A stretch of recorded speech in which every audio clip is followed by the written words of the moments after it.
Okay, we were solving the MCQ number 132, in which we are solving the equation.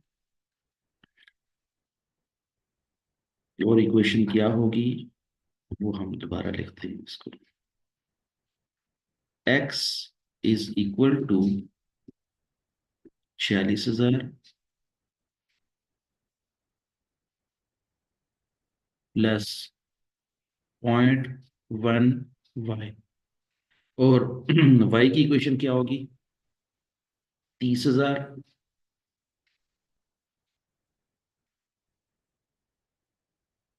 Plus 0.2x।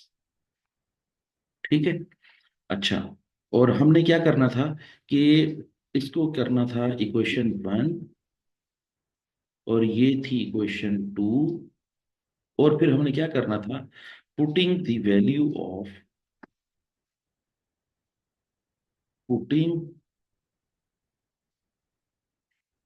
Equation 2 into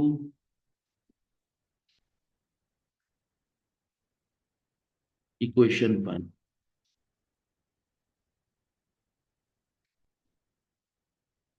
तो कहता है कि equation 2 को equation 1 में put कर दें। क्यों करना है? क्योंकि इक्वेशन 1 के अंदर y लिखा हुआ है, और y की पूरी जो इक्वेशन है वो y की वैल्यू है। ठीक है। तो पॉइंट 1 के साथ जो y लिखा हुआ है, y की जगह पे हम पूरी की पूरी इक्वेशन 2 पुट कर देंगे, तो वो कुछ इस तरह बनेगी। x is equal to 46,000। ये तो वैसे का वैसा ही आना है, x की जितनी भी इक्वेशन है ना पहले से, वो वैसे की वैसी आनी है। बस हमने क्या करना है, प्लस 0.1, और y की जगह पे पूरी की पूरी इक्वेशन 2 लिख देनी है, और वो क्या होगी? 30,000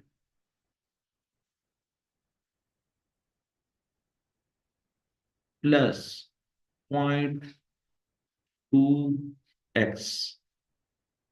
और इस तरह हमने इक्वेशन 1 के अंदर इक्वेशन 2 को पुट कर दिया। अब इसको सॉल्व करते हैं। ये x वैसे का वैसा रहेगा, ये 46,000 भी ऐसे ही नीचे उतर आएगा, प्लस, अब जरा हम मल्टीप्लाई करते हैं। 0.1 को 30,000 से मल्टीप्लाई करें तो आंसर आएगा 0.1 मल्टीप्लाई बाई 30,000, ये आंसर आ जाएगा 3,000। 3,000। ठीक है। फिर जो 0.1 लिखा हुआ है, ब्रैकेट के बाहर लिखा हुआ है 0.1, इसको मल्टीप्लाई करते हैं 0.2x के साथ। तो जब 0.2x के साथ मल्टीप्लाई करेंगे तो ये क्या हो जाएगा? 0.1 मल्टीप्लाई 0.2x, तो ये हो जाएगा 0.02x प्लस 0.02x। ठीक हो गया। अच्छा, अब इसको मजीद सॉल्व करते हैं। x इज इक्वल टू, जो चीजें कांस्टेंट है उनको सिंप्लीफाई कर देते हैं। 46,000 जमा 3,000, ये हो जाएगा 49,000। ठीक है, 49,000, और प्लस 0.02x, ये वैसे का वैसे ही नीचे उतर आएगा। अब इसको मजीद सिंप्लीफाई करते हैं। 0.02x जो है वो उसको दूसरी साइड पर ले जाते हैं। इधर x पहले से नजर आ रहा है, ये 0.02x प्लस का था, इधर आएगा तो माइनस का बन जाएगा, इसलिए 0.02x। ठीक है, और ये 49,000 वैसे का वैसा रहेगा। चले, अब इसको जो है ना हम क्या करते हैं, जो x है ये x 1 के बराबर है, 1 के बराबर है। ठीक है, तो अब 1 में से 0.02 माइनस करेंगे तो बाकी कितना बचेगा? 0.98x रह जाएगा। ठीक है, और ये 49,000 वैसे का वैसा उतर आएगा। और फिर हम क्या करेंगे बाद में, क्योंकि x की वैल्यू मालूम करनी है, तो फिर इसको हम डिवाइड भी कर देते हैं, बोथ साइड पे डिवाइड भी कर देते हैं। 0.98 को इधर भी डिवाइड कर देते हैं, और 0.98 को इधर भी डिवाइड कर देते हैं, बोथ साइड पे डिवाइड। ठीक है। तो जब 0.98 से डिवाइड होगा तो फिर बाकी क्या रह जाएगा, एक्स रह जाएगा। फिर फिर क्या करेंगे, 49,000 को 0.98 पे डिवाइड करेंगे तो ये कितना रह जाएगा, डिवाइड करने से आ जाएगा 49,000 तकसीम 0.98, तो ये आंसर आ जाएगा 50,000। तो अब एक्स की वैल्यू हमने मालूम कर ली 50,000। ठीक है। इसका मतलब ये हुआ कि एक्स की कॉस्ट कितनी है, 50,000। एक्स की अब कॉस्ट कितनी है, 50,000। 46,000 उसकी अपनी थी, और ऐसे समझ लें कि 4,000 पे उसको वाई की तरफ से मिले हैं। ठीक है। तो ये थी, अ, हमने एक्स को सॉल्व कर लिया, अब हम वाई को सॉल्व करते हैं। वाई को अलहदा से भी सॉल्व करना है, तो वाई की इक्वेशन क्या थी, वाई की इक्वेशन को हमने कहा था वाई इज इक्वल टू 30,000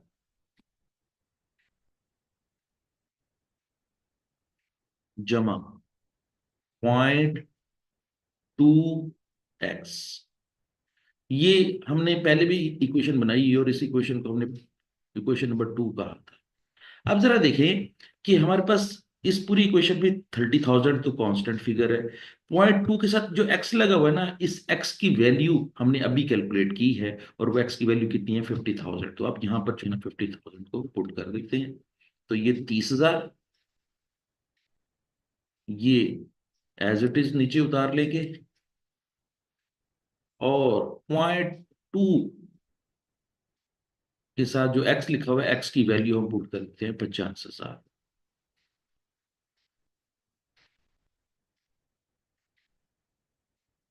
और इसको सिंप्लीफाई करते हैं।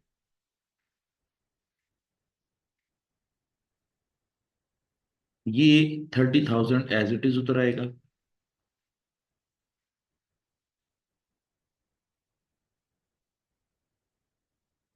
ठीक है, प्लस 0.2 को 50,000 से मल्टीप्लाई करते हैं तो मेरा ख्याल में ये आ जाएगा 10,000, ये आ जाएगा 10,000। अब इसको मजीद सिंप्लीफाई करते हैं, 30,000 प्लस 10,000, और ये टोटल कितना हो जाएगा, 40,000। अब हमने एक्स की वैल्यू भी मालूम कर ली है, वाई की वैल्यू भी मालूम कर ली, तो इसका मतलब ये हुआ कि जो सर्विस कॉस्ट सेंटर्स थे, एक्स और वाई, इनकी अपनी अपनी कॉस्ट जो है वो फाइनली एक दूसरे को जब ट्रांसफर करेंगे, तो ट्रांसफर करने के बाद फाइनली कितनी आ जाएगी, एक्स की कॉस्ट 46,000 नहीं है, अब इसकी कॉस्ट कितनी है, 50,000। और वाई की कॉस्ट 30,000 नहीं है, जो कि यहाँ पे दी हुई है, ये देखिए जरा, 30,000 और 40। वो कहता है कि अब ये 40 नहीं है, अब ये 50 है, ये वाला 50। और वो कहता है कि ये 30,000 नहीं है, अब ये कितनी है, 46। ठीक हो गया। चलिए, अब असल में उसने सवाल क्या पूछा है, उसने ये पूछा है कि चूंकि सर्विस कॉस्ट सेंटर्स हैं एक्स और वाई, इन दोनों की कॉस्ट को जब पी और क्यू में ट्रांसफर करेंगे, या पी और क्यू को चार्ज करेंगे, तो फिर इनकी क्या नई पोजीशन बनेगी, और इनकी नई पोजीशन के अंदर सिर्फ और सिर्फ वो आपसे पी की कॉस्ट पूछ रहा है कि पी की कॉस्ट क्या होगी। तो यहीं पर मैं आपको पी की कॉस्ट कैलकुलेट करना सिखा देता हूं, ताकि सारा डाटा आपके सामने नजर आ रहा हो, और फिर आप इसी को ही देख कर सवाल हल करें। देखिए, पी की अपनी कॉस्ट कितनी है, 95,000, तो यहां हम लिखेंगे 95,000।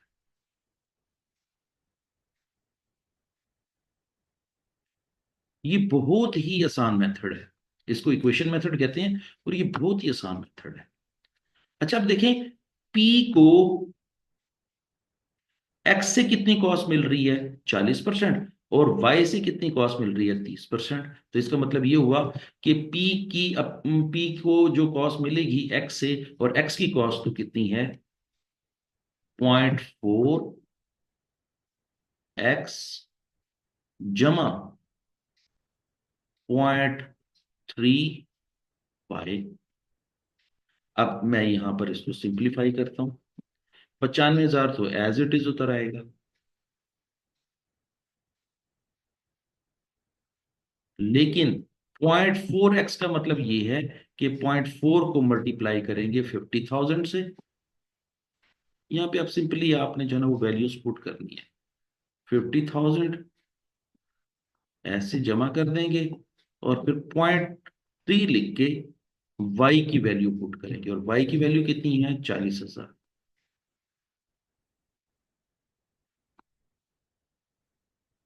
ठीक है, चले। अब इसको मजीद सिंप्लीफाई करते हैं, 95,000 एज इट इज आ जाएगा।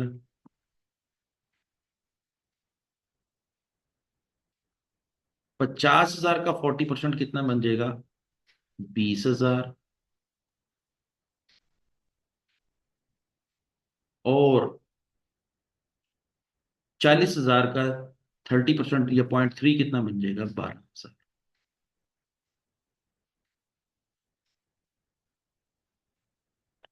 अब इसको सिंप्लीफाई मजीद करते हैं, 95,000 जमा 20,000 जमा 12,000, तो ये बन जाएगा 1,27,000।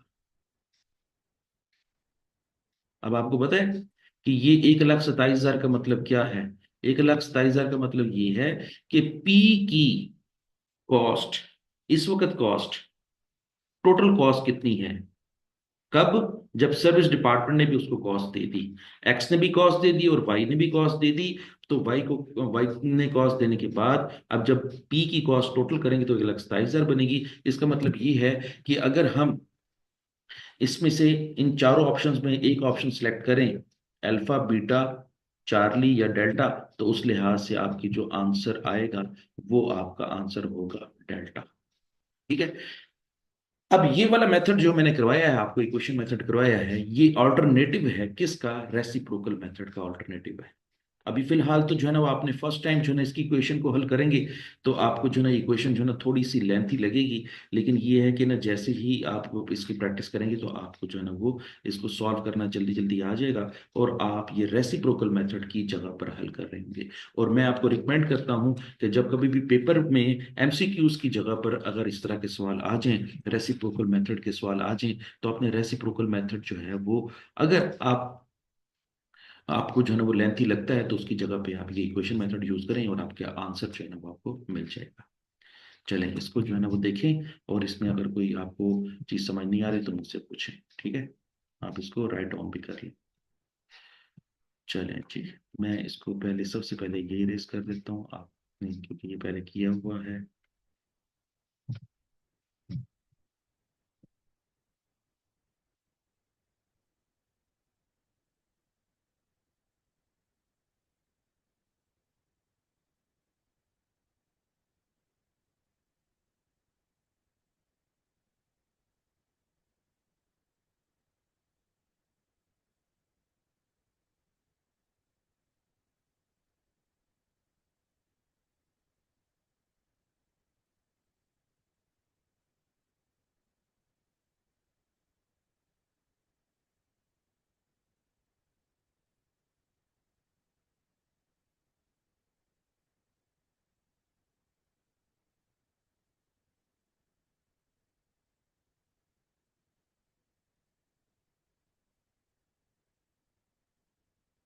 चलें जी, अब हम नया क्वेश्चन सॉल्व करते हैं। 133। 133 के बारे में वो कह रहा है कि a cost center has an overhead absorption rate is 4.25। आपका जो ओ ए आर है, मैं आपको इसको साथ साथ जो है वो बताता जाता हूँ कि एक फैक्ट्री है, उसका ओ ए आर उन्होंने कैलकुलेट कर दिया है। ओवरहेड एब्जॉर्प्शन रेट वो कितना है? 4.2 पर मशीन और, 4.25 पर मशीन और, मैं एच लिख रहा हूँ। ठीक है। अच्छा, अब वो क्या कहता है? Based on the budgeted activity level of 12,400 machine hours, और आपकी जो बजटेड मशीन आवर्स हैं वो हैं 12,400। ठीक है। अभी मैं आपको एक थोड़ा सा फार्मूला कल के इस सेशन वाला दोबारा रिपीट करवाता हूँ, आपको ये सारी चीजें समझ आ जाएंगी। In the period covered by the budget, actual machine hours work 2% more than the budgeted hours. वो कहता है कि जो बजटेड आवर्स हैं वो तो हैं 12,400, वो कहता है कि जो एक्चुअल आवर्स वर्क किए हैं ना मशीन ने, वो किए हैं बजटेड आवर्स से भी 2% ज्यादा। और अगर 2% ज्यादा किए हैं तो इसका मतलब ये हुआ कि एक्चुअल और कैसे कैलकुलेट करेंगे हम। मैं यहाँ पे एक्चुअल और लिख रहा हूँ, ए एच लिख रहा हूँ, ठीक है। उसका फार्मूला क्या होगा, बजटेड और, मैं उसको बी एच लिख रहा हूँ, बजटेड और मल्टीप्लाई बाई 102 डिवाइडेड बाई 100। 102 क्यों लिखा है कि 100% के अंदर 2% ज्यादा जो है ना वो काम किया है, तो इसका मतलब है कि जितने बजटेड ऑर्स हैं वो 100% के बराबर हैं। और उसके अंदर जब 2% ऐड करेंगे तो अब एक्चुअल ऑर्स की परसेंटेज क्या बन जाएगी, 102% बन जाएगी। ठीक है, 102 से ज़रब दे देंगे और 100 से तकसीम कर देंगे तो हमारे एक्चुअल ऑर्स आ जाएंगे। जरा देखें, 12,400 ज़रब 102 तकसीम 100, ये हो जाएंगे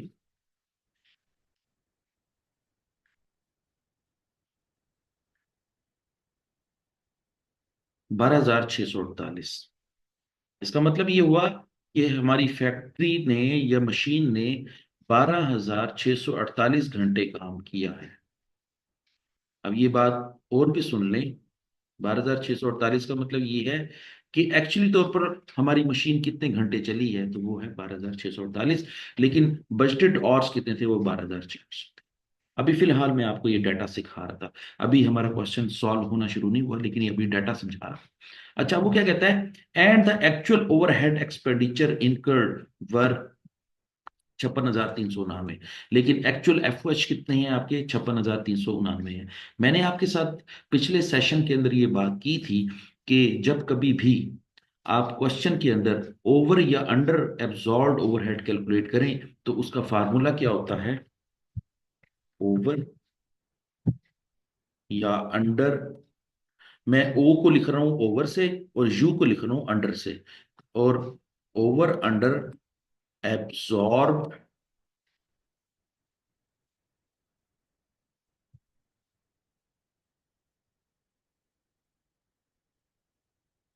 ओवरहेड्स, ये कैलकुलेट करने जा रहे हैं। तो इसका फार्मूला क्या लिखवाया था मैंने आपको, एक्चुअल एफ या एक्चुअल ओवरहेड्स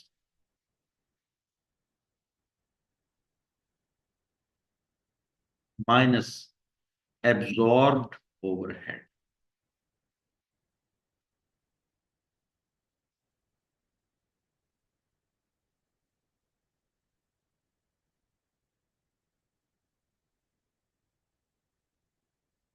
जब एक्चुअल में से एब्जॉर्ब माइनस कर देंगे तो जो बाकी आंसर बचेगा वो आंसर क्या होगा, ओवर एब्जॉर्ब होगा या अंडर एब्जॉर्ब होगा। अब हमने ये डिसाइड करना है कि ओवर कब होता है और अंडर कब होता है। ठीक है, ओवर एब्जॉर्ब कब होता है और अंडर एब्जॉर्ब कब होता है।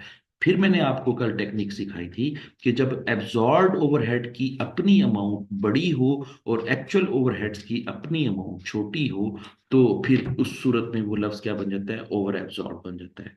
और अगर अंडर की बात करें तो यही केस को उल्टा कर दें कि अगर एब्जॉर्ब की अमाउंट छोटी हो और एक्चुअल की अमाउंट बड़ी हो तो फिर वो अंडर एब्जॉर्ब कहलाता होता है। तो अब जरा देखें कि हमारे सवाल के अंदर एक्चुअल ओवरहेड्स तो दिए हुए हैं 56,399।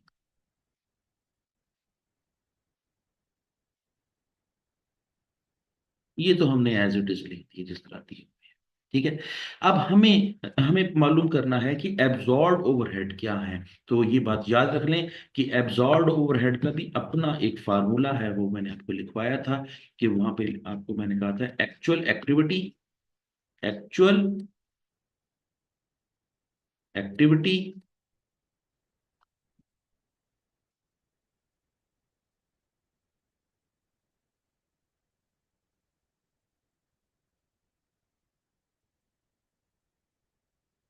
Multiply by O A, multiply by O A. अब देखिए हमारे सवाल के अंदर शुरू में लिखा हुआ है कि ओ ए आर कितना है, 4.25। तो ओ ए आर तो यहाँ पे हम पुट कर लेते हैं, 4.25 को एज इट इज पुट कर लेते हैं। और एक्चुअल एक्टिविटी क्या है, एक्चुअल मशीन आवर्स। और एक्चुअल मशीन आवर्स जो है वो हमने यहाँ पर खुद ही कैलकुलेट किए थे, 12,648। अब इन दोनों को आपस में मल्टीप्लाई कर देते हैं, 12,648 जरब 4.25, ये आंसर आ जाएगा 53,754। 53,754। अब जरा जल्दी से आप जरा गौर करें इस बात पे कि एब्जॉर्ब ओवरहेड की अमाउंट जो है वो छोटी है और एक्चुअल ओवरहेड्स की अमाउंट जो है वो बड़ी है। एब्जॉर्ब की अमाउंट छोटी है, तो एब्जॉर्ब की अमाउंट छोटे होने का मतलब ये है कि अंडर एब्जॉर्ब। हमारे आंसर का नाम क्या होगा, अंडर एब्जॉर्ब ओवरहेड्स। ठीक है, और वो कितने होंगे, इनको हम डिफरेंस ले लेते हैं, 56,399 माइनस आंसर, ये बन जाएगा 2635। 2635, ये हमारा आ जाएगा under absorb over heads. 2635 is under absorb overhead. अब जरा आप इन ऑप्शंस में से ढूंढें कि हमारा ये वाला आंसर किससे क्लिक करता है। तो इसका आंसर जो है वो आपका 2635 तो नजर आ गया है, और 2635 एक ही आंसर है, और वो क्या है, अंडर एब्सॉर्ब है। इस लिहाज से हमारी ऑप्शन बी जो है वो क्लिक करती है। चलें जी, ये एक बड़ा जबरदस्त सा सवाल हमारा हल हो गया है, और इसी तरह के ही सवाल आपने जो है ना वो फ्यूचर में भी देखेंगे कि जो एमसीक्यूज के जो सवाल हैं वो इसी तरह के ही होंगे, और आपके एग्जाम के अंदर भी इसी तरह के सवाल जो है वो रिपीट होते हैं। आप इसकी तैयारी यहाँ से कर लें तो आपकी बड़ी अच्छी तैयारी यहाँ से हो जाएगी। चलें जी, आगे चलते हैं। मैं इसको रेज कर लेता हूँ, उतनी देर में आप इसको नोट आउट कर लें।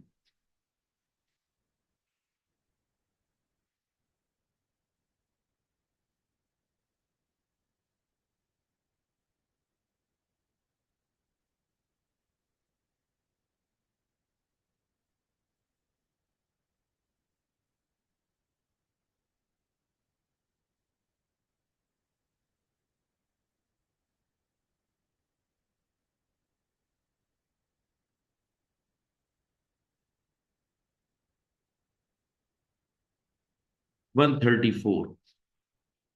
134 में क्या पूछ रहा है, when do over absorb overhead occurs. वो कहता है कि ओवर एब्जॉर्ब ओवरहेड कब होते हैं। तो बड़ा सिंपल सा इसका आंसर है, थ्योरेटिकल आंसर है इसका। पिछले सेशन में हमने इसको डिस्कस किया है कि ओवर एब्जॉर्ब उस वक्त होते हैं जिस वक्त एब्जॉर्ब ओवरहेड की अमाउंट बड़ी हो और एक्चुअल ओवरहेड्स की अमाउंट छोटी हो, तो उस वक्त जो है वो क्या होता है, ओवर एब्जॉर्ब का आंसर आ जाता है। तो उसने भी आपसे यही पूछा कि ओवर एब्जॉर्ब कब होता है, तो आप बता दें। उसमें ऑप्शन नंबर पहले पढ़ते हैं A, absorb overhead exceeds the actual overhead. बिल्कुल ठीक है, यही बात है, और हमारा आंसर भी यही है। बाकी सारे आंसर जो हैं वो गलत हैं, सिर्फ आपका आंसर अल्फा सही है। ठीक है, आपका आंसर अल्फा क्या है, सही है। ठीक हो गया। चलिए, आप इसको पढ़ लें और मुझसे जो है ना वो मजीद डिस्कस कर लें। मैंने इसके आंसर जो है वो आपको दे दिया है। चलें जी, हम जल्दी जल्दी करते जाते हैं ताकि ये हमारे टॉपिक को मुकम्मल हो जाए। वो कहते हैं 135, the management accountants report shows that fix production overheads were over absorb in the last accounting period. वो कहता है कि मैनेजमेंट अकाउंटेंट रिपोर्ट जो है ना वो ये शो करती है कि फिक्स ओवरहेड जो है ना वो ओवर एब्जॉर्ब हो गए हैं। वो कहता है कि what is the combination that the certain to lead to this situation. ये सिचुएशन कब पैदा होती है। वो कहता है कि ये सिचुएशन कब पैदा होती है। तो ये बड़ी सिंपल सी बात है कि जब कभी भी, ये बात याद रख लें, जब कभी भी आपकी एक्चुअल एक्टिविटी ज्यादा हो और आपकी बजटेड एक्टिविटी कम हो, तो फिर क्या होता है, जो ओवरहेड एब्जॉर्ब जो हो जाते हैं वो ज्यादा हो जाते हैं, वो ओवर एब्जॉर्ब हो जाते हैं। तो इसके लिहाज से आपका जो आंसर है वो आंसर क्या होगा, डी आंसर होगा।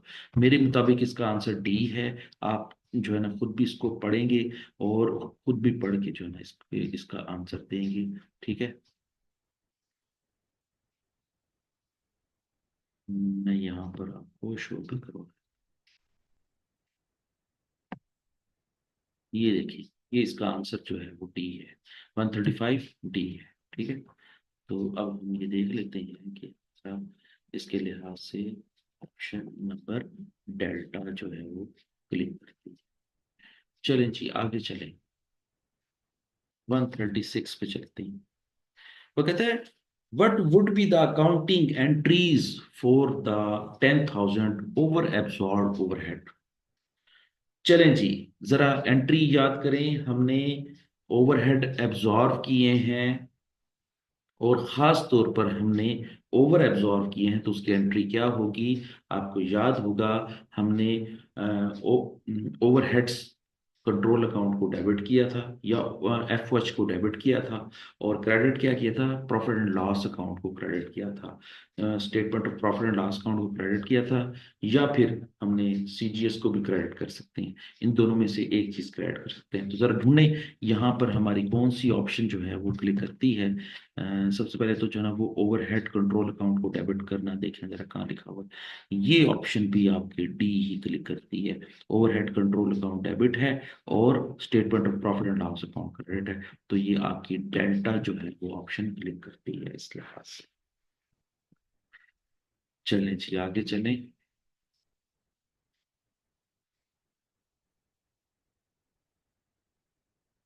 क्वेश्चन नंबर 137 देखते हैं, आप भी रीड करें इसको।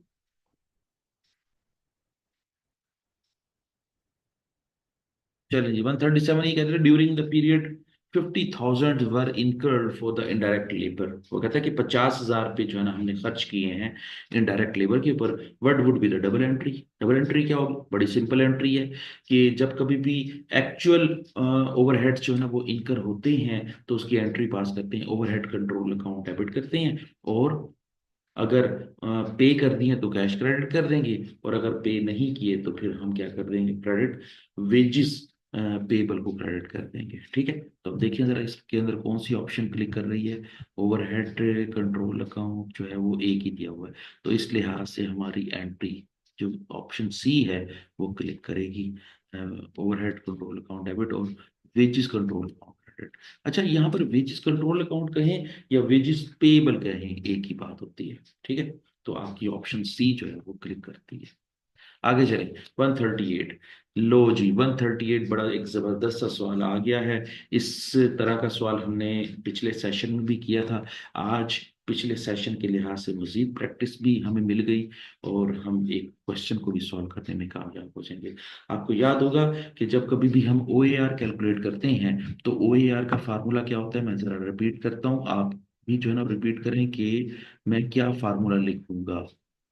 ओ A R is equal to budgeted, मैं जरा शॉर्टकट के लिख रहा हूँ, ठीक है। बजटेड ओवरहेड्स, बी से बजटेड, ओ से ओवर, और एच से heads, overheads, divided by budgeted number of machine hours, budgeted number of machine hours. मैं यहाँ पर बी एम एच लिख रहा हूँ, ठीक है, बी एम एच।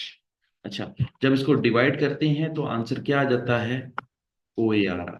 ठीक है, अब मैं इसी फार्मूले को आपके सामने रखूंगा। अभी थोड़ा सा क्वेश्चन पढ़ लेते हैं, फिर इसके बाद इसको सॉल्व करते हैं। वो कहता है Eden makes two products, pie and ten, pie and ten in factory divided into the two production departments. Pie और टेन बनाने के लिए दो प्रोडक्शन डिपार्टमेंट बनाए गए हैं, एक है मशीनिंग और एक है assembly. In order to find a fix overhead cost per unit, company की पर यूनिट कॉस्ट मालूम करने जा रहे हैं। The following budgeted data are relevant, और ये नीचे दिया गया डेटा जो है ना वो रेलिवेंट है। चलो, वो कहता है direct and allocated fix overhead कितने हैं? 1,20,000 और 72,000। ठीक है, तो जरा क्वेश्चन को पढ़ने से पता चल गया है कि हमारे मशीनिंग के ओवरहेड्स बजटेड ओवरहेड कितने हैं? 1,20,000।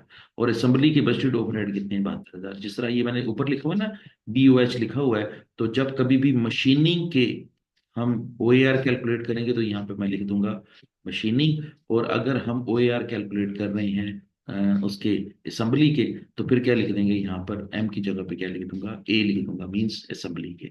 हम ओ ए आर कैलकुलेट कर रहे हैं पहले एम के फिर ए के, ठीक है। और फार्मूला जो है वो इसी तरह रहेगा।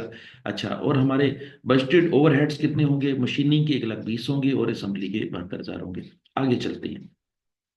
वो कहता है कि लेबर आवर्स पर यूनिट, एक यूनिट के ऊपर कितने घंटे लगते हैं? मशीनिंग के पाई के ऊपर कितने घंटे लगते हैं? 0.5 आवर्स, मीन्स आधा घंटा लगता है।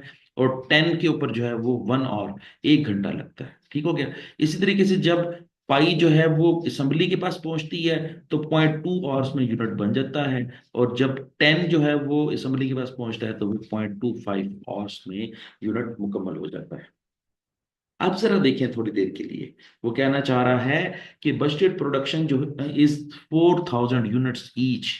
वो कहता है कि पाई के भी 4,000 यूनिट बनाते हैं। मैं यहां पे लिख देता हूं, पाई के भी 4,000 यूनिट्स हैं और 10 के भी 4,000 यूनिट्स हैं। ठीक है, चलो। अब मजीद वो क्या कह रहा है? And all fix overhead are to be absorb by the reference to the labour hours. वो कहता है कि जो आपने जो ओवरहेड एब्जॉर्ब करने हैं वो लेबर हॉर्स की बुनियाद पर करने हैं। चलें जी, अब जरा देखें हम इसके टोटल मशीन आवर्स कैलकुलेट कर लेते हैं। टोटल मशीन आवर्स कैलकुलेट कर लेते हैं, MH। थोड़ी देर के लिए देखें कि पाई ने कितने यूनिट बनाए हैं? 4,000। पाई के मशीन आवर्स कितने लगे? 0.5। तो क्या करेंगे? 4,000 मल्टीप्लाई बाई 0.5 आवर्स। तो टोटल कितने घंटे लग गए? 2,000 घंटे।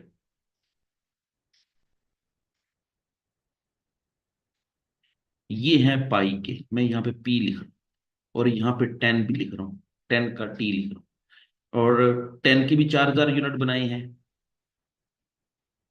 और 10 को बनाने के लिए कितने घंटे लगते हैं? 1 घंटा लगता है। ठीक है, तो 4,000 को 1 से जरब देंगे तो आंसर कितना आ जाएगा? 4,000। तो अब इन दोनों को जमा करें तो टोटल कितने घंटे बन गए? 6,000 घंटे बन गए। अब जरा सुने, मैंने ऊपर हेडिंग क्या बनाई हुई है? Total machine hours. पूरी फैक्ट्री ने कितने घंटे काम किया है? मशीन आवर्स के लिहाज से कितने घंटे काम किया है? 6,000 घंटे काम किए। अब हम ये हमने मशीनिंग के घंटे कैलकुलेट कर लिए हैं। अब हम असेंबली के घंटे कैलकुलेट करेंगे। अगेन वही प्रैक्टिस करेंगे। टोटल असेंबली आवर्स, और असेंबली आवर्स के लिहाज से मैं AH लिख रहा हूं। AH, total assembly hours. अब जरा देखें पी के लिहाज से, पी के लिहाज से ये वाली फिगर हम उठाएंगे। कितने यूनिट बना रहे हैं? 4,000। ठीक है, मल्टीप्लाई बाई 0.2। तो ये कितना हो जाएगा आंसर? 800। अच्छा, और 10 के, वो भी 4,000 यूनिट बना रहे हैं। और एक यूनिट बनाने के ऊपर कितना टाइम खर्च होता है? 0.25। 0.25 को मल्टीप्लाई करें तो आंसर कितना आ जाता है? 1,000। तो अब इसका मतलब क्या हुआ? टोटल घंटे कितने बन गए? 800 जमा 1,000, ये 1,800 घंटे।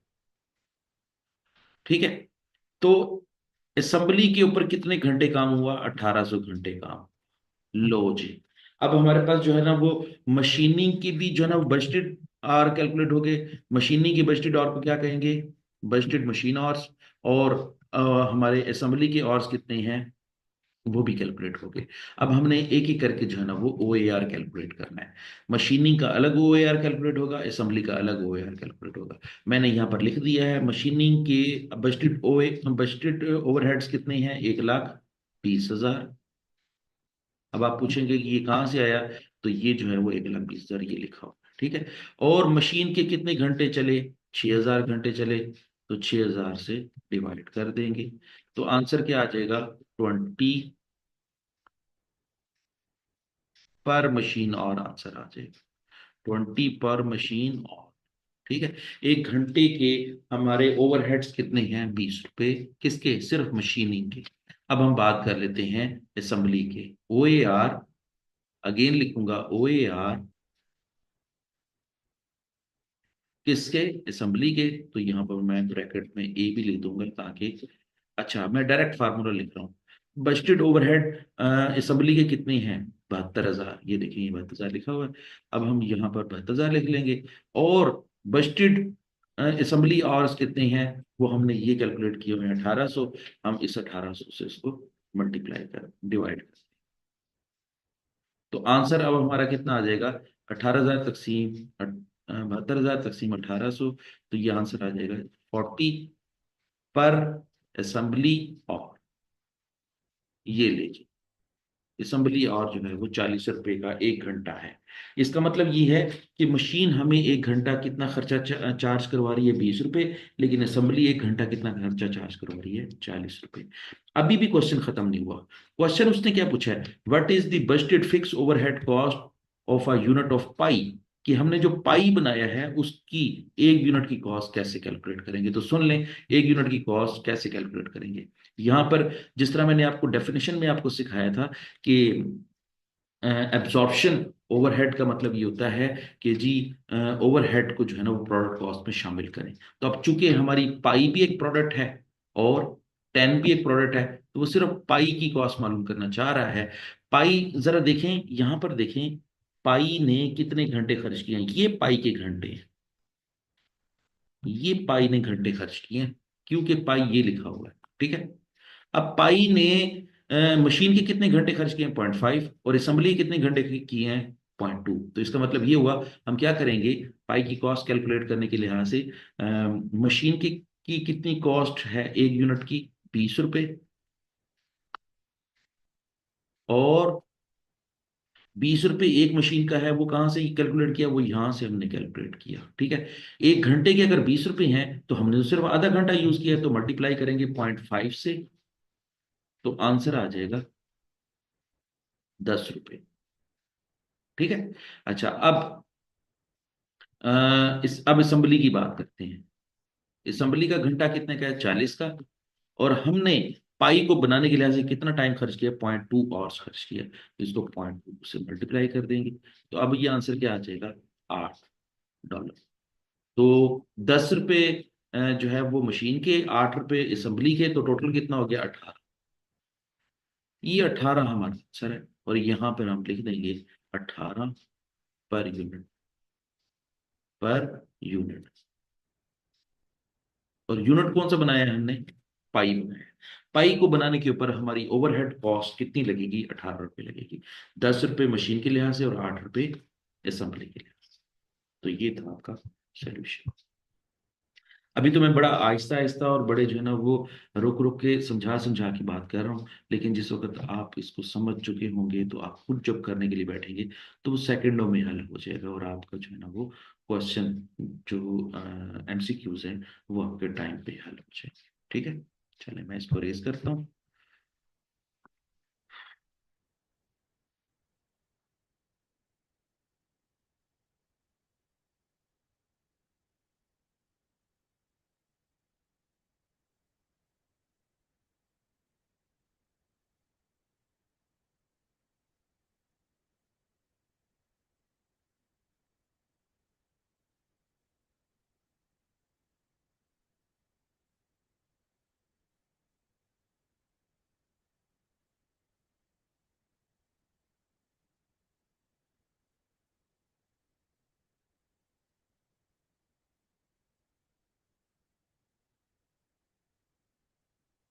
चलें जी, अगले MCQ की तरफ चलते हैं।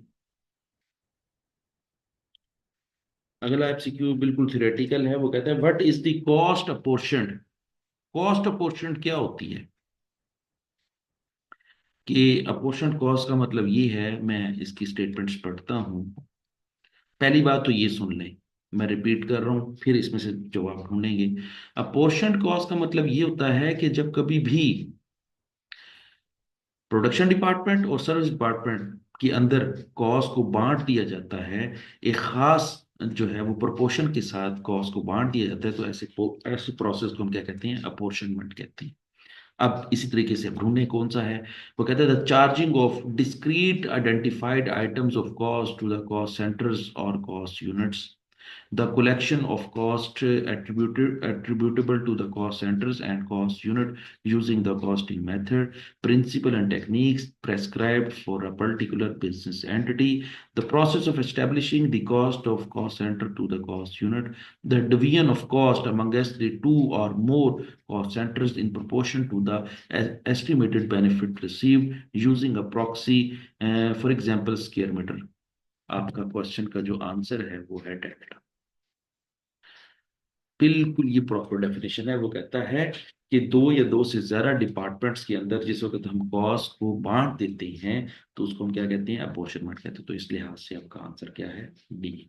चले आगे चलते हैं, 140 रीड करते हैं। वो कहता है a law firm recovers overhead on a chargeable consulting cost. वो कहता है कंसल्टिंग ऑर्स की बुनियाद पर जो है वो ओवरहेड चार्ज किए जाते हैं। जरा याद करें, मैंने आपको बताया था कि ओवरहेड एब्जॉर्प्शन रेट को कैलकुलेट करने के लिहाज से 5 मेथड यूज होते हैं, और मैंने ये कहा था कि 3 मेथड उसमें से यूजुअली यूज होते हैं, फ्रीक्वेंटली यूज होते हैं, और बाकी जो 2 मेथड हैं वो आमतौर पर कम यूज होते हैं। लेकिन टोटल कितने मेथड हैं, 5 मेथड हैं। जरा आप भी जरा अपने टिप्स पे गिने।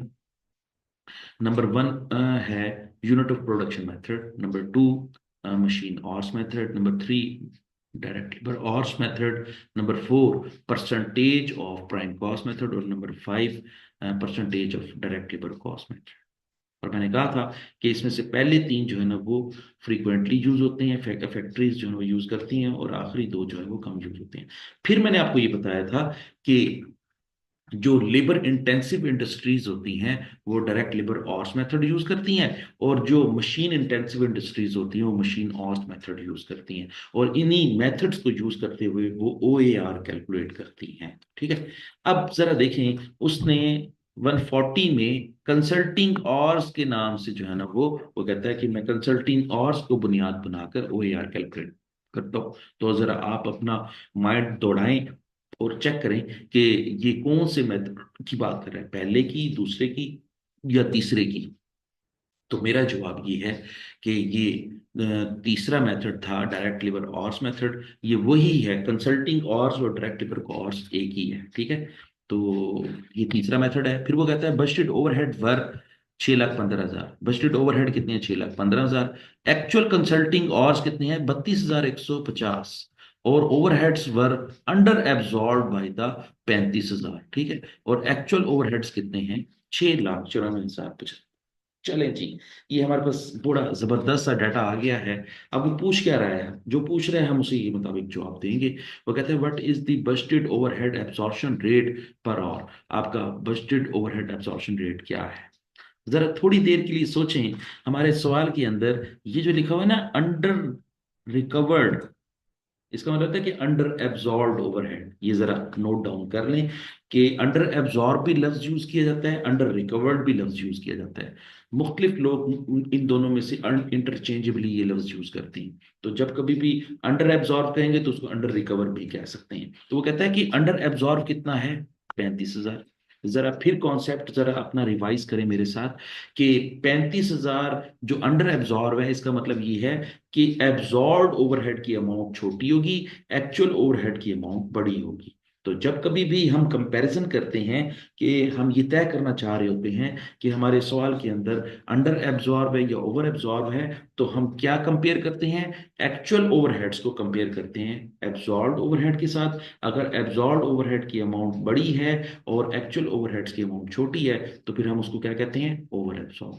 और अगर एब्जॉर्ब ओवरहेड की अमाउंट छोटी है, एक्चुअल ओवरहेड की बड़ी है, तो हम उसको क्या कहते हैं, अंडर एब्जॉर्ब। और देखें आपके सवाल के अंदर भी ये लिखा हुआ है कि आपके जो एब्जॉर्ब ओवरहेड हैं वो अंडर हैं, वो है 35,000। इसका मतलब है कि एक्चुअल एफर्ट्स ज्यादा होंगे। अब देखें आपकी एक्चुअल एफर्ट्स कितने हैं, 6,94,075 हैं। इसका मतलब ये है कि इससे आपके एब्जॉर्ब ओवरहेड 35,000 कम होंगे। तो देख लेते हैं एब्जॉर्ब ओवरहेड क्या है। मैं AOH लिख रहा हूं, एब्जॉर्ब ओवरहेड वो क्या है। तो देख लें, 6,94,075 मनफी माइनस 35,000, 35,000 माइनस कर दें तो आपकी एब्जॉर्ब ओवरहेड की अमाउंट आ जाएगी 6,94,075 माइनस 35,000। आपकी एब्जॉर्ब ओवरहेड कितनी है? 6,59,075, 6,59,075। पहले तो इस बात को आप भी हजम करें कि आपके एब्जॉर्ब ओवरहेड कितने हैं? 6,59,075 है। और अब आपको याद आएगा कि एब्जॉर्ब ओवरहेड की अमाउंट को भी कैलकुलेट करने का अपना एक फार्मूला होता है, और वो क्या होता है? Actual activity. एक्चुअल, अब एक्चुअल एक्टिविटी क्या है हमारे इस सवाल के अंदर? वो है direct labour our, actual direct labour hours या कंसल्टिंग आवर्स, CH लिख रहा हूं। Actual consulting hours multiply by OAR। Absorb overhead को कैलकुलेट करने का अपना भी एक फार्मूला होता है, वो क्या होता है? Actual consulting hours multiply by OAR। अब देखें, अगर मैं ये कहता हूं कि इन दोनों को मल्टीप्लाई करें तो आंसर क्या आता है? Absorb overhead. मैं यहां पे लिख भी रहा हूं, एब्जॉर्ब ओवर हेड्स। ठीक है, और वो अमाउंट कितनी है? 6,59,075।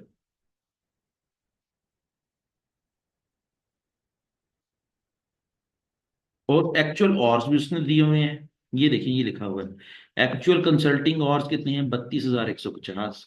ठीक है, 32,000, सॉरी, मैं यहाँ पे इसको इरेज कर देता हूँ, मैं यहाँ पे लिख 32,150।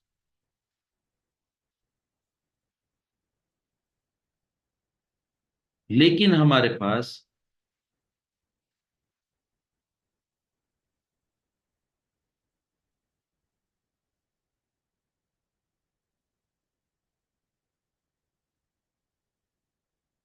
ऑर्स यहाँ पे लिखता हूँ 32,150 मल्टीप्लाई बाई OAR। OAR हमारे सवाल में नहीं दिया होगा। अब हम क्या करेंगे?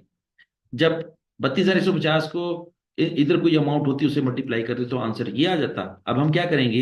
इस आंसर को कैलकुलेट करने के लिए, OAR को कैलकुलेट करने के लिए, ये आपस में मल्टीप्लाई हो रहे हैं, जब इसको उस साइड पर भेजेंगे तो ये आपस में क्या हो जाएंगे? डिवाइड हो जाएंगे। ठीक है, तो हम क्या करेंगे? 6,59,075 को डिवाइड कर देते हैं 35,150 से, तो जो आंसर आएगा वो आपका क्या होगा? ये क्वेश्चन मार्क होगा, और इस क्वेश्चन मार्क का नाम क्या है? OAR। और हमारे को क्वेश्चन के अंदर लिखा भी हुआ है कि OAR कैलकुलेट करें। ठीक है, तो डिवाइडेड बाई 32,150, आंसर आ जाएगा 20.5। हमारा आंसर क्या आ जाएगा? 20.5। और ये कैसे आएगा? मैं यहां पर इसको सॉल्व कर देता हूं। 6,59,075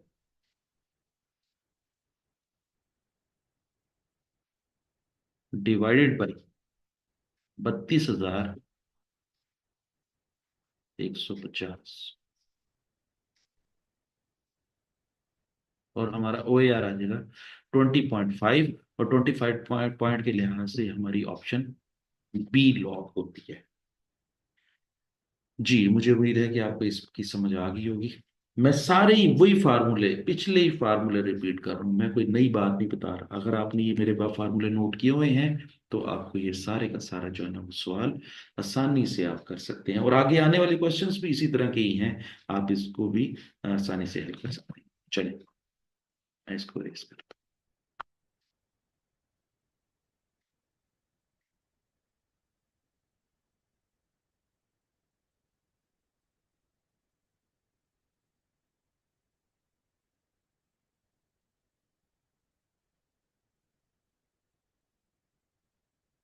नेक्स्ट क्वेश्चन पढ़ते हैं, 141। A finishing department absorb production overheads using a direct labor hours basis। लो जी, इस सवाल के अंदर भी डायरेक्ट लेबर आवर्स को बुनियाद बनाकर OAR कैलकुलेट किया जाए। Budgeted production overhead for the year just ended were 2,68,800। आपकी बजटेड ओवरहेड्स कितने हैं? 2,68,800 हैं। और फिर वो कहते हैं एक्चुअल प्रोडक्शन ओवरहेड्स वर 2,45,600। आपके एक्चुअल ओवरहेड्स कितने हैं? 2,45,600। ठीक है, ये डाटा उसने दे दिया है। ठीक है। अच्छा, ये बात याद रख लें, मैं आपको एक बात रिकैप्चुलेट करवा रहा हूं। ये वाला जो फिगर है ना बजट ओवरहेड का, इसके जरिए हमने ओ ए आर कैलकुलेट करना है। और ओ ए आर कैलकुलेट करने के बाद हमारे पास एक सिंगल फिगर आ जाएगा जो कि हमारा डायरेक्ट लेबर आवर्स का के लिहाज से ओ ए आर। अच्छा, फिर वो कहता है if the actual labour hours work work 45,000, actually तौर पर कितने घंटे काम किया है? 45,000। And the production overhead were over absorb by 6,400। वो कहता है कि जी आपका जो ओवर एब्जॉर्ब है वो है 6400। Very good. ठीक है। और इस ओवर एब्जॉर्ब की डेफिनेशन क्या पढ़ी थी हमने? जरा याद करवाएं मुझे। ओवर एब्जॉर्ब का मतलब ये बताया था कि एब्जॉर्ब ओवरहेड की अमाउंट बड़ी है और एक्चुअल ओवरहेड की अमाउंट छोटी है। तो इसका मतलब ये हो गया एक्चुअल ओवरहेड तो उसने दिए हुए हैं यहाँ पे सवाल में 2,45,600। और हम इसी 2,45,600 में 6400 जमा करते हैं तो हमारे एब्जॉर्ब ओवरहेड आ जाएंगे। जरा आप भी करें। 2,45,600 जमा 6400, और हमारे एब्जॉर्ब ओवरहेड कितने आ जाएंगे? 2,52,000। मैं यहाँ पे लिख रहा हूँ एब्जॉर्ब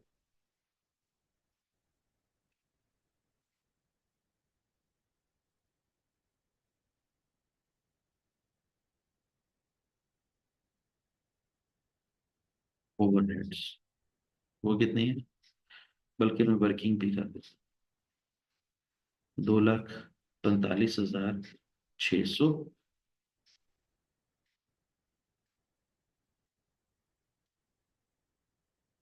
हाँ 6400। अच्छा, 6400 जमा क्यों किया है? क्योंकि हमेशा जब कभी भी ओवर एब्जॉर्ब होता है तो एक्चुअल से आपकी एब्जॉर्ब ओवरहेड ज्यादा होती है। तो हमने ज्यादा अमाउंट कैलकुलेट करने के लिए क्या करना है? जमा ही करना है ना। तो ये हमारे एब्जॉर्ब ओवरहेड की फिगर आ गई 2,00,000। अच्छा, अब आए जरा, पूछ क्या रहा है? हाईलाइट किया हुआ मैंने। What was the overhead absorption rate पर लेबर आवर?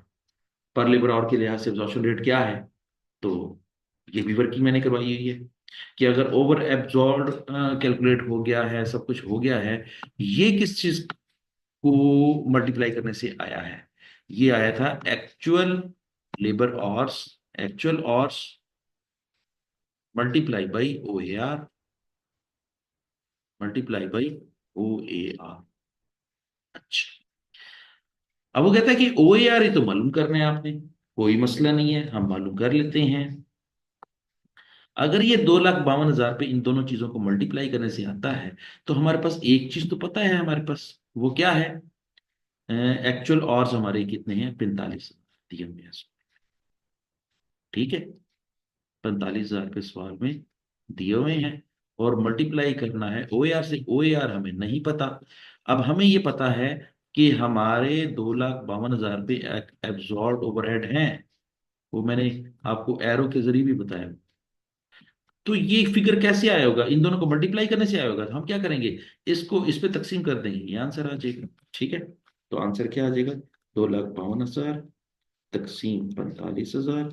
तो आंसर आ जाएगा 5.6। 5.6।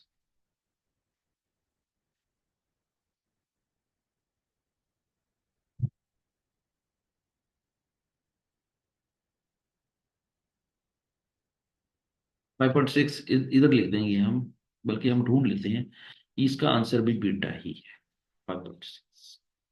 ले जी, मुझे उम्मीद है कि अब आपको आसानी से समझ आ रही होगी और चीजें आप जो है ना वो अपनी पॉकेट्स में जो है ना इकट्ठी करते जा रहे होंगे, और आप इनको अपने एग्जाम के लिहाज से यूज करेंगे।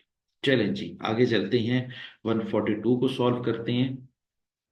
वो कहता है the firm absorb overhead on labour hours. इस सवाल के अंदर भी जो है ना वो लेबर आवर्स की बुनियाद पर ओवरहेड चार्ज किए जा रहे हैं। इन वन पीरियड 11,500 वर्क, 11,500 घंटे काम किए हैं मजदूरों ने। एक्चुअल ओवरहेड्स कितने हैं? 1,38,000 रुपए के। और आपके ओवर एब्जॉर्ब कितने हैं? 23,000 रुपये। अब जरा थोड़ी देर के लिए आप जरा सोचें कि अगर ओवर एब्जॉर्ब है तो इसका मतलब क्या हुआ? एब्जॉर्ब ओवरहेड्स की अमाउंट बड़ी है और एक्चुअल की अमाउंट छोटी है। हमारे पास एक्चुअल की अमाउंट कितनी दी हुई है? 1,38,000। इसके अंदर 23,000 जमा करेंगे तो वो क्या आ जाएगा? एब्जॉर्ब ओवरहेड आ जाएगा। अब आपसे वो क्या पूछ रहा है? What was the overhead absorption rate? आपसे OAR कैलकुलेट करने के बारे में कह रहा है। OAR बड़ा आसानी से कैलकुलेट हो जाएगा। आपने क्या करना है? 1,38,000 जमा 23,000, ठीक है, तकसीम कर देंगे 11,500 पे, तो आपका आंसर आ जाएगा 14। ये आपका आंसर आता है 14।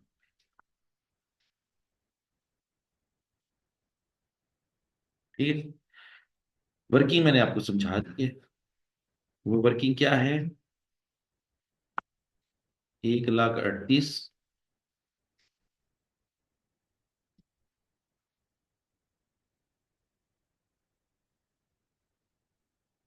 जमा 23, दोनों को जमा करेंगे तो इसका नाम क्या रख देंगे? Absorb overhead.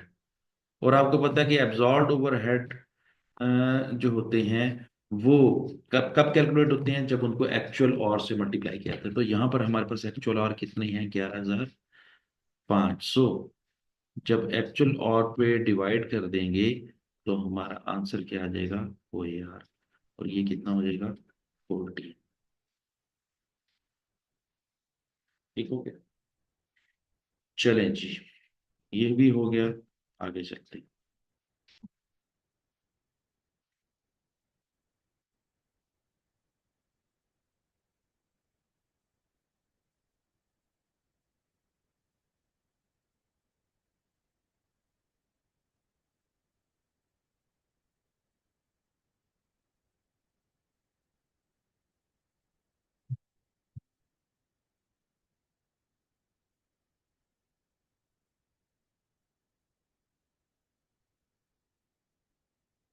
143 की तरफ मूव करते हैं। लें जी, 143 बी जो है वो एक रेसिप्रोकल मेथड के जरिए उसने कहा है कि मुझे सॉल्व करके दें। लेकिन मैं ये कहता हूं कि आप रेसिप्रोकल मेथड को भी सॉल्व करें, लेकिन इक्वेशन मेथड जो मैंने अभी आज के सेशन में मैंने आपको सिखाया है उसके जरिए भी आप करें। तो जरा थोड़ी देर के लिए हम इक्वेशंस जो है ना वो बना लेते हैं, फिर उसके बाद इसको सॉल्व करेंगे।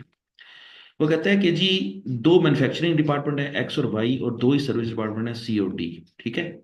अच्छा, तो वो कहता है कि हर डिपार्टमेंट की अपनी अपनी कॉस्ट दी हुई है, 5,000, 7,500, 3,200 और 4,600। जो सी है, ये सर्विस डिपार्टमेंट है, इसकी अपनी कॉस्ट कितनी है? 3,200। और डी अपनी कॉस्ट कितनी है? 4,600। और सुन लें, जब हम सी को एलिमिनेट करेंगे, ये देखें ये लिखा हुआ है, सी को एलिमिनेट करेंगे ना, तो ये देखें ये डैश लगा दी, इसका मतलब इसको निल कर रहे हैं। तो निल करेंगे तो इसी के ही कॉस का 50% एक्स को मिल जाएगा, 40% जो है ना वाई को मिल जाएगा, और 10% अपने भाई सर्विस डिपार्टमेंट को दे देगा। इस तरह ये खुद अपनी कॉस को निल कर देगा। लेकिन जिस वक्त हम डी को एलिमिनेट कर रहे होंगे, ये देखें ये डी के सामने जो है वो डैश लगा हुआ है, इसका मतलब है कि डी को जब एलिमिनेट करेंगे तो डी की कॉस्ट का 20% एक्स को मिलेगा, 60% वाई को मिलेगा, और 20% जो है वो सी को मिलेगा। और इस तरह जो है वो डी एलिमिनेट हो जाएगा। अब वो पूछ क्या रहा है और बता क्या रहा है? वो कहता है using the reciprocal method of apportioning the service department cost, what is the total overhead cost allocated to the department X. बिल्कुल वही सवाल जो हमने पिछला एक सवाल हल किया था, जहां पे हमें उसने कहा था कि पी की कॉस्ट कैलकुलेट करें। तो मैं आपके सामने इसकी इक्वेशंस बना देता हूँ। आप इक्वेशंस जो है ना वो मेरे साथ टैली कर लें, और फिर इस क्वेश्चन को खुद सॉल्व करें, और फिर बताएं कि आपकी कॉस्ट क्या आती है। मैं आपके सामने जो है वो इक्वेशंस बना देता हूँ। सी, पहला है सी। सी इज इक्वल टू, सी के सामने कितनी कॉस्ट लिखी हुई है? 3,200 रुपये। हम क्या करेंगे? सी इज इक्वल टू 3,200 जमा डी से कितनी कॉस्ट मिली है? 20% प्लस 0.2D। ठीक हो गया? और फिर डी की अपनी इक्वेशन क्या होगी? डी के सामने कितना लिखा हुआ है? डी के सामने 4,600 लिखा हुआ है। तो क्या करेंगे? डी इज इक्वल टू 4,600 जमा और डी के सामने 0.1 लिखा हुआ है, 10% लिखा हुआ है, और 10% जो है वो कहाँ से लेना है, सी से लेना है। तो यहाँ पे क्या लिखेंगे, 0.1 सी।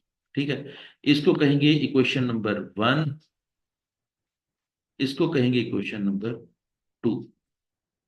ठीक है। अच्छा, अब आप इन दोनों इक्वेशंस में से जिसको भी पहले हल कर लें, तो वो पहले हल हो जाएगी, फिर उसके बाद दूसरी हल हो जाएगी, फिर उसके बाद दोनों को हल करने के बाद फिर आपने किसकी कॉस्ट को कैलकुलेट करना है, एक्स की कॉस्ट को कैलकुलेट करना है, और एक्स की कॉस्ट अपनी क्या है, 5,000। ठीक है, तो एक्स इज इक्वल टू 5,000, ये भी सुन लें, जमा सी से कितना मिलेगा, 50%, 0.5 सी, जमा इसी एक्स को वाई से कितना मिलेगा, 20% मिलेगा। ओ सॉरी, डी से कितना मिलेगा, 20% मिलेगा।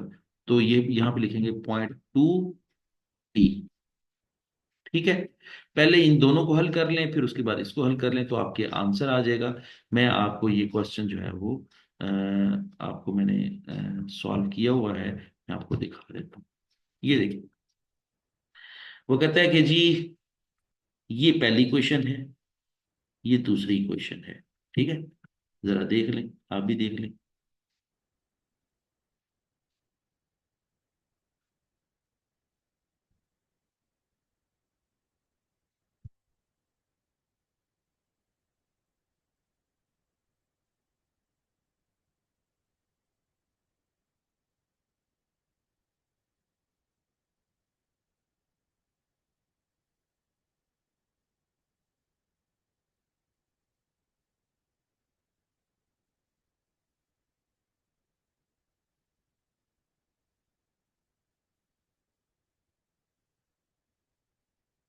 अच्छा जी, ये इक्वेशन नंबर 1, ये इक्वेशन नंबर 2, और इस तरह हमने जो है ना पहले डी को हल किया, और डी को हल करने के बाद डी की जो है ना वो कॉस्ट कितनी कैलकुलेट होगी, 5,020 रुपये। आप भी जो है ना वो कैलकुलेट करें मेरे साथ। अच्छा, फिर सी की कॉस्ट कैलकुलेट की तो वो कितनी बनी, 4,202 रुपये। ठीक है, अब ये मैंने आपको एक तीसरी क्वेश्चन लिखवाई थी, यहाँ पर लिखा था 5,000 जमा 0.5 सी। तो अब क्या करना है आपने, 0.5 सी, सी की जगह पे आपने 4,204 पुट कर देना है, और 0.2 डी का मतलब है कि डी की वैल्यू कितनी पुट कर देनी है, 5,020 पुट कर देनी है। 0.5 को 4,204 से मल्टीप्लाई करेंगे तो 2,102 आ जाएगा, 5,000 वैसे नीचे उतर आएगा, और फिर 0.2 को 50 20 से मल्टीप्लाई करेंगे तो 1,004 आ जाएगा, और आंसर कितना आ जाएगा, 8,106 आ जाएगा। ठीक है, चले।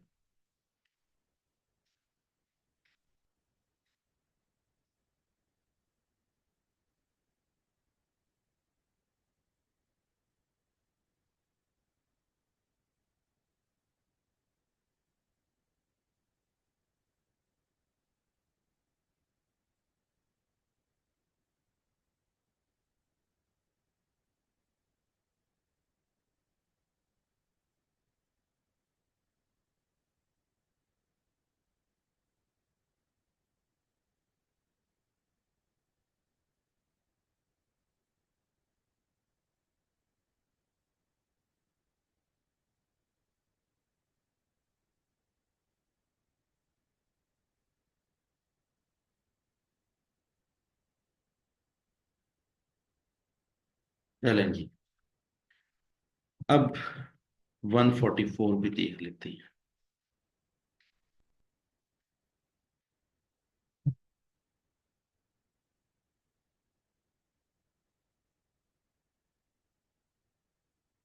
144 में क्या कह रहा है, हाँ, the following budgeted and actual results relate to the production activity and overhead cost in WX।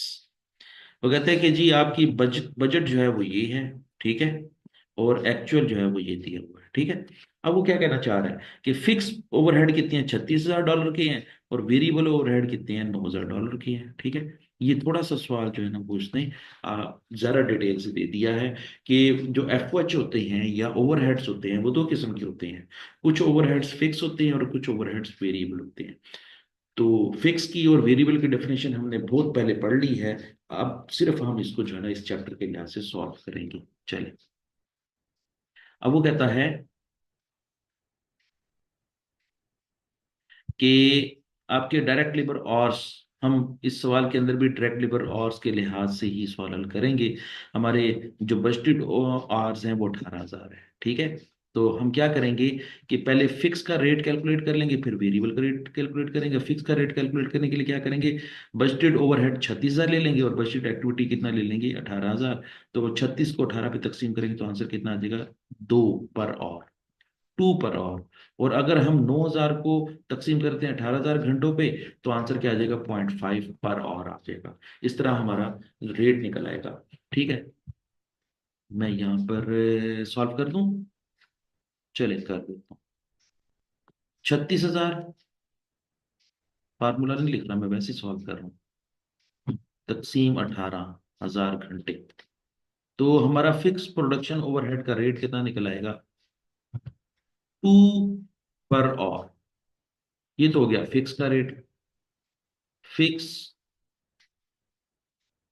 O A R, fixed O A R. अब हम बात करते हैं वेरिएबल ओ ए आर।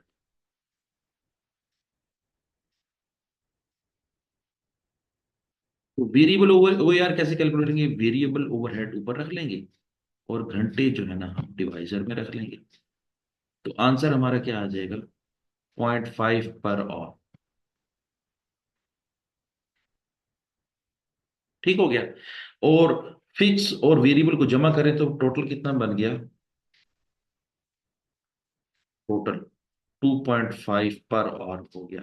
1 घंटे का रेट कितना निकल आया, 2.5 पर आवर। ठीक हो गया। अब जरा देखें, एब्जॉर्ब ओवरहेड कैलकुलेट करने हो तो OAR को मल्टीप्लाई करते हैं एक्चुअल एक्टिविटी के साथ, और एक्चुअल एक्टिविटी कितनी है, 20,000 घंटे।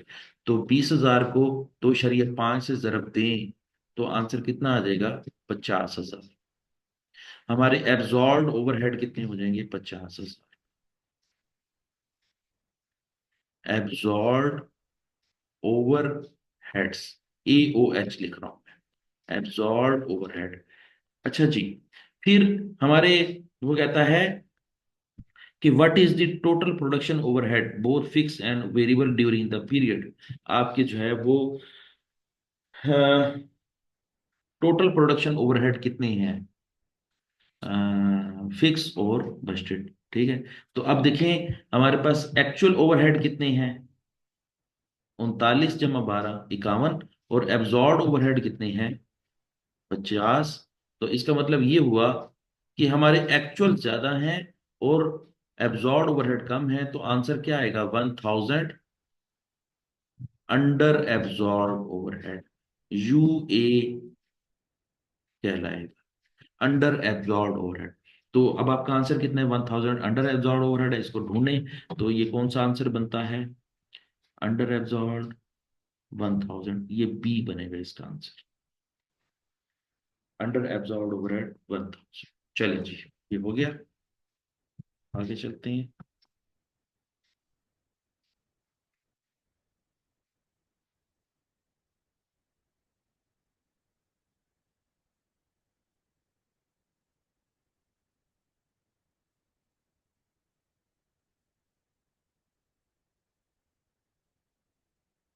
अच्छा जी,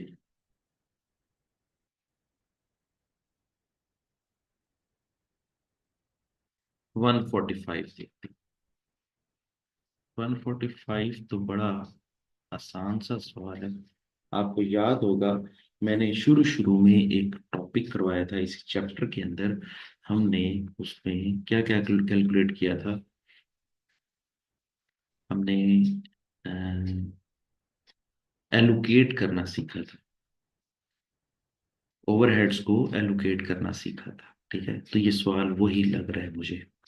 वो कहता है कि जी, Lerna produces hydras in 3 production departments. 3 production department से गुजर के हाइड्रास बनता है, and need to apportion budgeted monthly fix cost between the departments वो कहता है कि डिपार्टमेंट्स को जो है ना वो फिक्स ओवरहेड्स को जो है ना वो हमने डिपार्टमेंट्स में अपोर्शन करना है।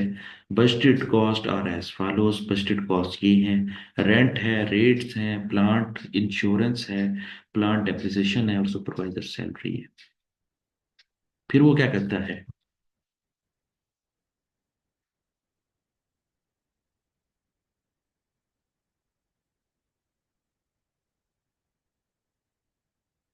The following additional information is available. और मजीद इंफॉर्मेशन जो है ना नीचे दी गई हैं। डिपार्टमेंट ए, डिपार्टमेंट बी और डिपार्टमेंट सी।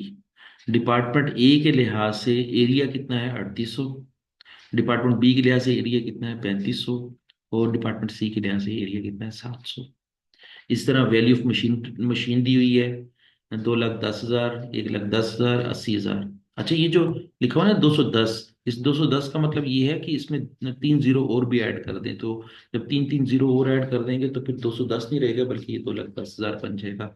इसी तरीके से 110 नहीं रहेगा, 1,10,000, और ये 80 नहीं रहेगा, 80,000 बन जाएगा। इसी तरीके से डिपार्टमेंट ए में कितने मजदूर काम कर रहे हैं 34, डिपार्टमेंट बी में कितने मजदूर काम कर रहे हैं 16, और उसमें कितने मजदूर काम कर रहे हैं 20, और इस तरह तीनों के मिला के पूरी फैक्ट्री के मजदूर बन जाएंगे। फिर वो कहता है what is the total budgeted monthly fix overhead for cost for department C. सिर्फ डिपार्टमेंट सी की कॉस्ट कैलकुलेट करनी है। हमने क्या करना है, हमने जो है ना वो कॉस्ट को अपोर्शन करना सीखना है। और कॉस्ट को अपोर्शन कैसे करना सीखना है, ये बात याद रख लें कि रेंट और रेट्स जो होते हैं वो एरिया के हिसाब से बांटे जाते हैं, ठीक है। तो हम क्या करेंगे, यहाँ पर लिखते हैं cost, department C cost, department C cost, ठीक है। तो सबसे पहले लिखते हैं रेंट एंड रेट्स, दो कॉस्टें हैं 2,000 और 1,000, 3,000। तो हम क्या करेंगे, इस 3,000 को अपोर्शन करने के लिए जैसे क्या करेंगे, फार्मूला अप्लाई करेंगे। टोटल कॉस्ट है 3,000 और टोटल एरिया कितना है 3800 जमा 3500 जमा 700। 3800 जमा 3500 जमा 700, तो ये हो जाएगा 80, 8,000 एरिया हो जाएगा। तो यहाँ पे हम इसको डिवाइड किससे करेंगे, 8,000 से डिवाइड कर देंगे। और सी डिपार्टमेंट की बात हो रही है, तो सी कितना एरिया यूज कर रहा है, 700 स्क्वायर फीट यूज कर रहा है, ठीक है। तो जब इसको हल करेंगे तो इसकी कॉस्ट कितनी आ जाएगी, 3,000 तकसीम 8,000 ज़रब 700, तो ये कॉस्ट आ जाएगी 262 रुपये 50 पैसे।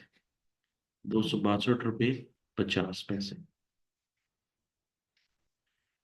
अब सुन ले जरा, मैं दोबारा बताता हूँ आपको। टोटल फैक्ट्री ने कॉस्ट अदा की है, ये टोटल 3,000 रुपये अदा किए हैं रेंट और रेट्स के ऊपर। वो कहता है कि अगर टोटल 3,000 अदा किए हैं तो इसमें से ए का भी कोई पोर्शन होगा, बी का भी प्रोपोर्शन होगा, सी का भी प्रोपोर्शन होगा। वो कहता है सिर्फ सी का मालूम करके दे दें। तो सी का मालूम करने के लिए क्या करेंगे, टोटल कॉस्ट को डिवाइड कर देंगे टोटल एरिया पे और मल्टीप्लाई कर देंगे सिर्फ सी के एरिया से, तो आंसर आ जाएगा 262 रुपये 50 पैसे, ठीक है। अच्छा, अब ये है रेंट एंड रेट्स। मैं यहाँ पे रेंट एंड रेट्स लिख देता हूं। अब दूसरी चीज क्या है, दूसरा खर्चा क्या है, इंश्योरेंस का खर्चा है और डेप्रिसिएशन का, दोनों को मिला के कितना है 10,000, ठीक है। तो ये प्लांट का खर्चा मैं यहाँ पे लिख देता हूँ, प्लांट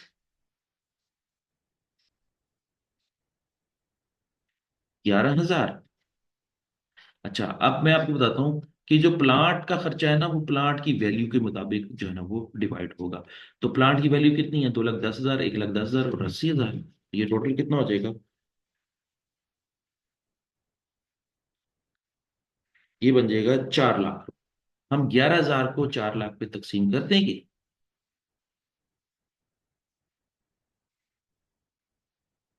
और सी की चूंकि कॉस्ट कैलकुलेट करने जा रहे हैं तो सी की वैल्यू कितनी है, 80 लिखा हुआ है। और यहाँ पर कितने लिखे हैं, 3 जीरो लिखे हैं, तो ये कितना हो जाएगा, 80,000 हो जाएगा। तो ये आप आंसर कितना आ जाएगा? 11,000 तकसीम 4 लाख जरब 80,000, तो ये आंसर आ जाएगा 2200। कितना आ जाएगा? 2200। अच्छा जी, ये प्लांट हो गया। अब हम बात करते हैं सुपरवाइजर सैलरी की। बात करें सुपरवाइजर सैलरी कितनी है? 7,000 सैलरी।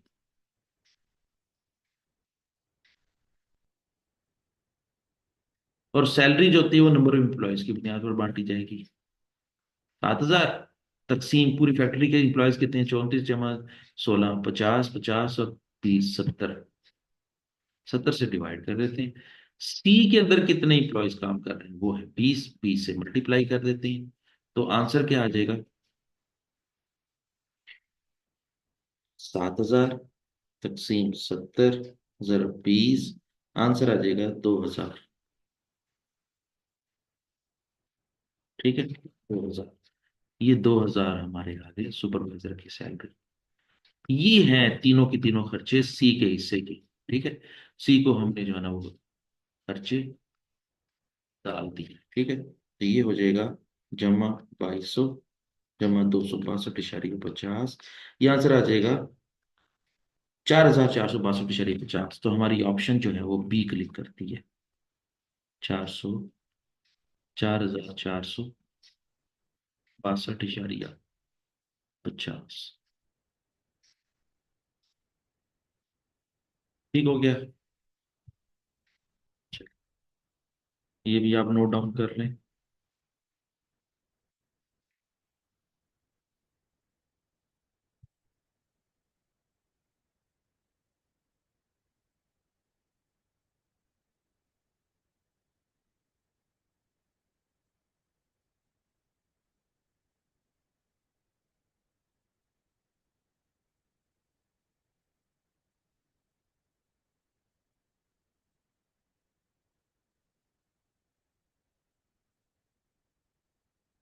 चले जी, 146। और ये आखिरी क्वेश्चन है मेरा ख्याल है।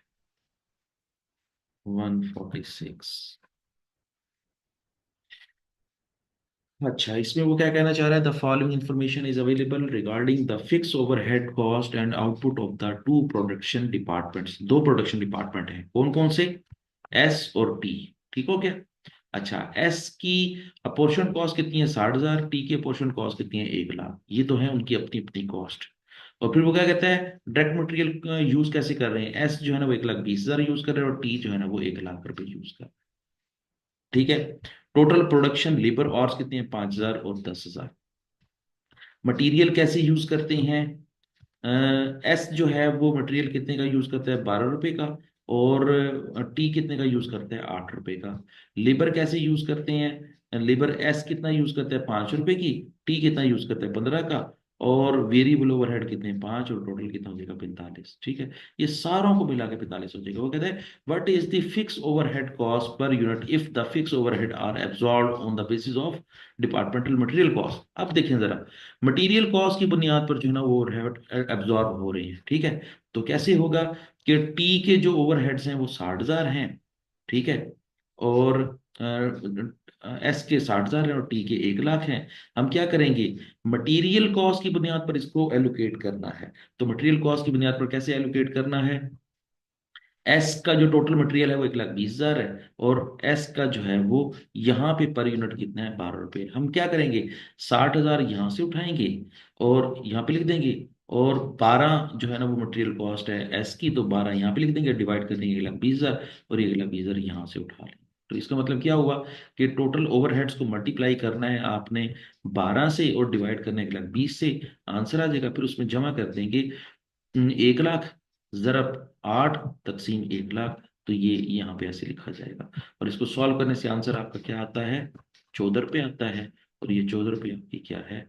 इस सवाल का आंसर है। वो कहता है कि जी आपने ओवरहेड पर यूनिट जो है ना वो कैलकुलेट करके दिखाना है। और कौन सी बेस को यूज करना है? मटेरियल कॉस्ट को बेस यूज करना है। चलें जी, मुझे उम्मीद है कि आपको जो है ना ये एमसीक्यूज भी जो है ना वो समझ आ गए होंगे, और आप जो है वो एक दफ़ा दोबारा भी इसको सॉल्व करें, और जो कॉन्सेप्ट्स मैंने आपको जो है वो थ्योरेटिकल तौर पर दिए थे वो भी आप उसको रिकैप्चुलेट करें, और फिर उसके बाद दोबारा इसको सॉल्व करें। मुझे उम्मीद है कि आपकी तैयारी जो है वो अकाउंटिंग फॉर ओवरहेड्स के लिहाज से अच्छी होगी। तो इंशाल्लाह नेक्स्ट सेशन में हम एक नए चैप्टर के साथ अ, मिलते हैं। टिल देन, अल्लाह हाफिज।